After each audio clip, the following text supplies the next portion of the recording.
Hello student, myself Praveen Gupta, PG sir from Resonance physics faculty. आज मैं आपको transistor पढ़ाऊंगा और ट्रांजिस्टर का एक लेक्चर मैं ऑलरेडी ले चुका हूं जिसमें हमने ट्रांजिस्टर एज ए एम्पलीफायर कैसे काम करता है वो डिस्कस किया था। ट्रांजिस्टर में current gain, voltage gain, power gain, ये सब हमने डिस्कस किया था।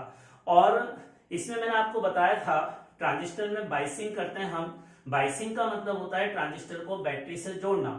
अब बैटरी से जोड़ने के जो मेथड होते हैं उसमें मैंने आपको इन जनरल ये बताया था कि जो एमीटर है इसको हम फॉरवर्ड बाइसिंग में जोड़ते हैं और कलेक्टर को रिवर्स बाइसिंग में जोड़ते हैं। इन जनरल ऐसा जोड़ते हैं। कुछ नहीं दे रखा होता है तो हम एमीटर को फॉरवर्ड बाइसिंग में जोड़ेंगे, कलेक्टर को रिवर्स बाइसिंग। और ये मोड कहलाएगा एक्टिव मोड।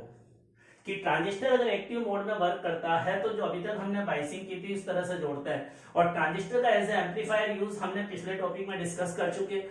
आगे हम इसी टॉपिक में पढ़ेंगे ऑसिलेटर का यूज, वहां मैं ऑसिलेटर को डिस्कस करूंगा। अब ट्रांजिस्टर और भी तरह से वर्किंग करता है। चार अलग अलग मोड है, कट ऑफ, सैचुरेशन और इनवर्स। कट ऑफ रीजन में जब हम काम करते हैं तो ट्रांजिस्टर दोनों जो है वो रिवर्स बाइसिंग में जुड़े होते हैं, एमीटर और कलेक्टर। और हम जैसा जानते हैं रिवर्स बाइसिंग में करंट बहुत कम फ्लो होता है, ना के बराबर करंट फ्लो होता है, तो इसको स्विच ऑफ मोड कहते हैं हम ट्रांजिस्टर का। कि स्विच ट्रांजिस्टर में से कोई करंट फ्लो नहीं हो रहा, कोई कंडक्शन नहीं हो रहा और थोड़ा बहुत करंट फ्लो होता है तो उसको हम लीकेज करंट कहते हैं। ये स्विच ऑफ मोड है। इसमें बहुत स्मॉल करंट इस ट्रांजिस्टर में से फ्लो होता है, स्मॉल करंट।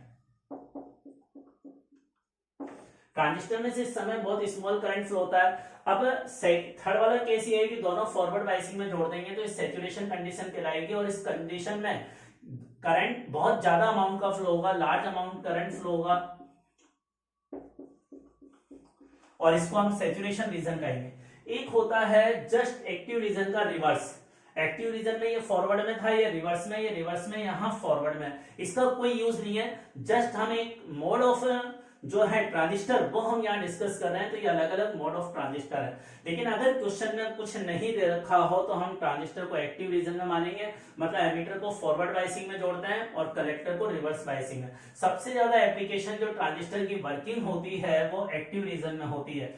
ठीक है, अब हम नेक्स्ट टॉपिक डिस्कस कर रहे हैं transistor as a switch on off के रूप में कैसे काम करता है, उसको हम डायग्राम से एक्सप्लेन करेंगे।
अब देखिए, ये बच्चों बताओ कौन सा ट्रांजिस्टर है। यहाँ एरो आउटवर्ड लग रहा है तो कौन सा ट्रांजिस्टर है। एरो एमीटर वाली ब्रांच में जोड़ते हैं और एमीटर को हम फॉरवर्ड बाइसिंग में जोड़ते हैं। और एमीटर को फॉरवर्ड बाइसिंग में कनेक्ट करने का मतलब है कि फॉरवर्ड बाइसिंग में करंट पी से एन की तरफ फ्लो होता है। तो ये पी वाला सेमीकंडक्टर है, एन वाला, तो ये एन होगा। अब एमीटर को फॉरवर्ड बाइसिंग में जोड़ने का मतलब है इसका एन वाला सेमीकंडक्टर बैटरी के नेगेटिव से जोड़ूंगा और इससे पॉजिटिव। लेकिन ये जो कलेक्टर है ये रिवर्स बायसिंग में जोड़ना है, तो कलेक्टर का जो एन वाला सेमीकंडक्टर है वो बैटरी के पॉजिटिव से जोड़ा। तो ये तो हमारी बायसिंग हुई। अब यहां पर हम इनपुट रखते हैं, इनपुट वोल्टेज यहां रखते हैं। अब इनपुट यहां पर है और यहां से हम आउटपुट लेते हैं, इसमें ये आउटपुट का टर्मिनल है। अब अगर हम इनपुट का वोल्टेज इंक्रीज करेंगे, इनपुट का वोल्टेज अगर इंक्रीज करते हैं तो इनपुट में करंट जो है इंक्रीज होगा, और इनपुट में करंट इंक्रीज होगा तो आईसी आउटपुट करंट भी इंक्रीज होगा। आउटपुट करंट इंक्रीज होने से अब ये इक्वेशन हमने कैसे बनाई, देखो इसमें करंट ये फ्लो रहा है ऊपर की तरफ, तो इस बैटरी के पॉजिटिव टर्मिनल से करंट निकल रहा है ना, तो ये बैटरी चार्ज हो रही है या डिस्चार्ज, डिस्चार्ज हो रही है, और डिस्चार्ज होती है तो बैटरी के across voltage E minus I R होता है। इसको हम इसका इंटरनल रेजिस्टेंस की तरह ट्रीट कर लें तो यहां से हमारा आउटपुट वोल्टेज का एक्सप्रेशन ये आ गया। अब इसमें अगर आईसी करंट इंक्रीज होगा तो ये वाली टर्म इंक्रीज होने का मतलब आउटपुट वोल्टेज कम होगा, तो आउटपुट वोल्टेज कम होता जाता है। इसी पर ट्रांजिस्टर की वर्किंग है। अब इसका हम इनपुट और आउटपुट वोल्टेज में ग्राफ कैसा बनेगा उसको समझ रहे हैं।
अब देखो जैसे हमने इनपुट का वोल्टेज कम रखा, इनपुट का वोल्टेज कम रखेंगे तो सर्किट में हर जगह बहुत कम करंट फ्लो होगा, और करंट कम फ्लो होगा तो आउटपुट का वोल्टेज बहुत ज्यादा होगा।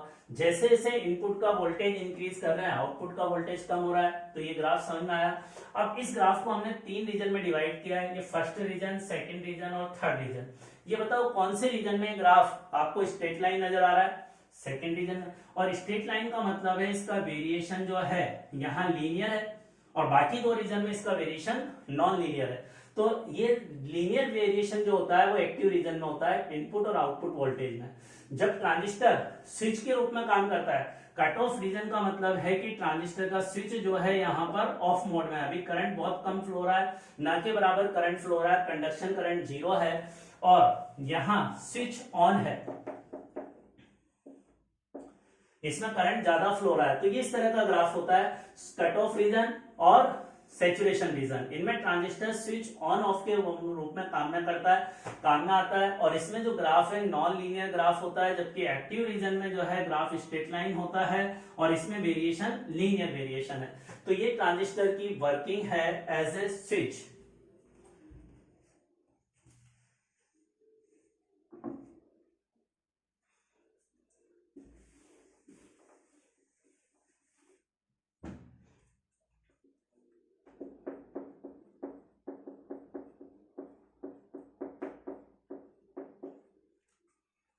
अब एक टर्म आती है ट्रांसकंडक्टेंस।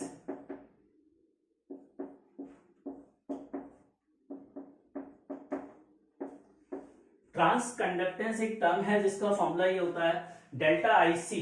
ये कौन सा करंट है, आउटपुट करंट है ना कलेक्टर वाला, और ये जो है इनपुट की बैटरी है, तो आउटपुट का करंट डिवाइडेड बाय इनपुट का वोल्टेज, ये होता है ट्रांसकंडक्टेंस। बताओ इसकी यूनिट क्या होगी, ओम इनवर्स।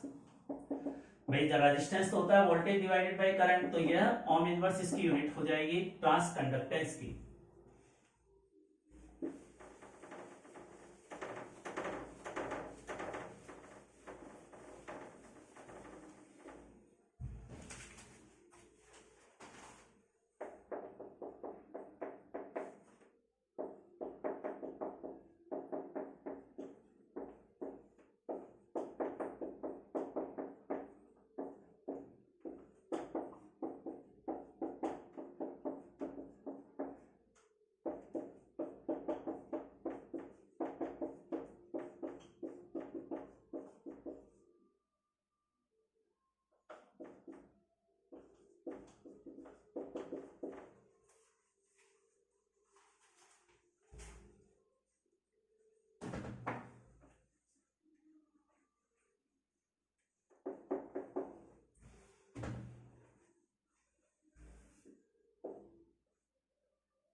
अब देखो अगला क्वेश्चन है in common emitter biasing, common emitter biasing. इस कॉमन एमिटर बाइसिंग में जो आईबी है उसमें चेंज इतना दे रखा है बेस करंट में, कलेक्टर करंट में चेंज ये दे रखा है, और बेस और एमिटर जो इनपुट का वोल्टेज है उसमें चेंज इतना दे रखा है। तो हमें इनपुट का रेजिस्टेंस बताना है क्या होगा, बीटा का मतलब क्या है करंट गेन, तो करंट गेन बताना है क्या होगा, आउटपुट का रेजिस्टेंस ये है, वोल्टेज गेन बताना है एंड ट्रांस कंडक्टेंस कैलकुलेट करना है। तो मैं 1 मिनट का टाइम देता हूं, सॉल्व कीजिए इस क्वेश्चन को।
अच्छा देखिए, इसमें करंट गेन का फॉर्मूला हमने डिस्कस किया था पिछली क्लास में, कलेक्टर का करंट डिवाइडेड बाय बेस का करंट। अब ये मिली एम्पियर में दे रखा है माइक्रो एम्पियर में, तो इनको एम्पियर में कन्वर्ट कर लें, 2 इंटू 10⁻³ और यहाँ 20 इंटू 10⁻⁶ एम्पियर, दोनों को हमने सेम यूनिट में कन्वर्ट कर लिया। अब यहाँ रखा तो आंसर 100 आ गया। ये इनपुट का वोल्टेज क्या होता है IB इंटू R1, और ये इनपुट की बैटरी है तो इसको इनपुट का वोल्टेज कहेंगे। तो इनपुट का वोल्टेज ये दे रखा है, IB में चेंज हमें दे रखा है, R1 इससे कैलकुलेट हो जाएगा। तो R1 का एक आंसर हम यहाँ से कैलकुलेट कर लेंगे। अब नेक्स्ट आंसर वोल्टेज गेन का फॉर्मूला ये होता है, बीटा हमारे पास 100 आ गया, R2 क्वेश्चन में दे रखा है 3 किलो ओम, R1 यहाँ से आ गया, दोनों को यहाँ रखकर वोल्टेज गेन आ जाएगा। और इसी तरह से ट्रांस कंडक्टेंस का जो अभी फॉर्मूला बताया था उससे ट्रांस कंडक्टेंस कैलकुलेट कर सकते हैं। डेल्टा IC भी गिवन है, डेल्टा वोल्टेज इनपुट का वोल्टेज भी गिवन है।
अच्छा देखिए, यहाँ 3 तरह की बाइसिंग होती है, common ammeter biasing, common collector biasing और कॉमन बेस बाइसिंग। इसमें फाई का मतलब है phase difference between input and output signal.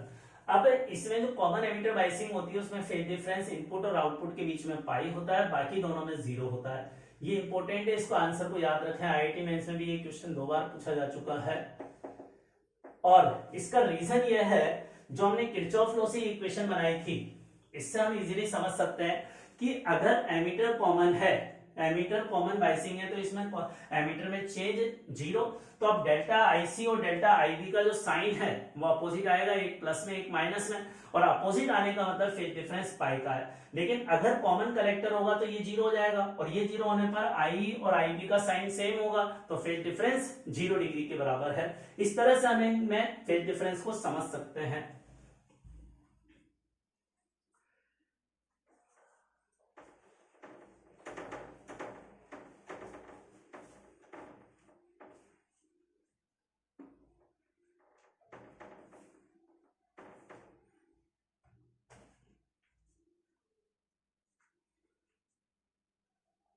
Transistor as a oscillator,